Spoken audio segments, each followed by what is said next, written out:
Alright,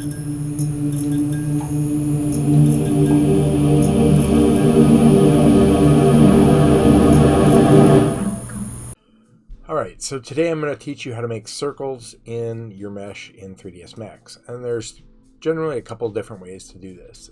The first way to do this is to basically make sure everything you're working with is an editable poly. So you're going to convert to an editable poly or add the edit poly modifier on there.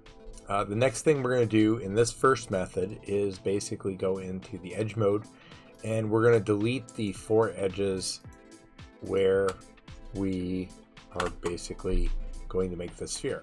Then we're going to go into polygon mode, and we're going to select that polygon, and you're going to go into the modeling section, and you're going to go and click Geopoly. And in Geopoly, it will make any of the information that you have a circle.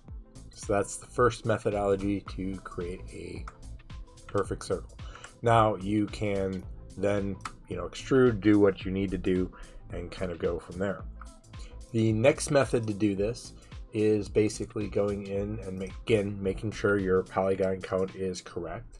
And what we're going to do is we are going to go into the polygons here, and we are going to click the outer rim of our circle that we want, and then we're going to add a Sphereify modifier on it.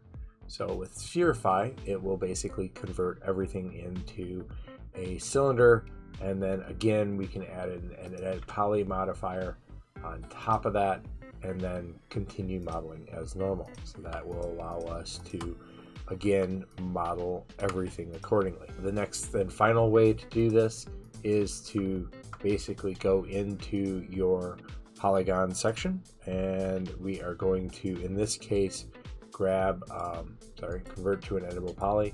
All right, with this then we are going to go into our curvature, or our tool here. We're going to basically go into, and we're going to inset this, and we're just going to inset it a little bit, and then I'm going to delete that edge loop. I'm going to go into border and select that border, convert back to edge loops, and go into loops and loop tools, and then you can click curve and you can do circle. Now what happens when you do circle is it'll be a little bit bigger, and then you can just scale that lower, and basically there is your tool. Now if you want to inset that in, you basically just extrude like that. And so there's 3 different ways to create circles in geometry using simple methods in 3ds Max. If you have any questions, feel free to ask, and I hope you enjoyed the video.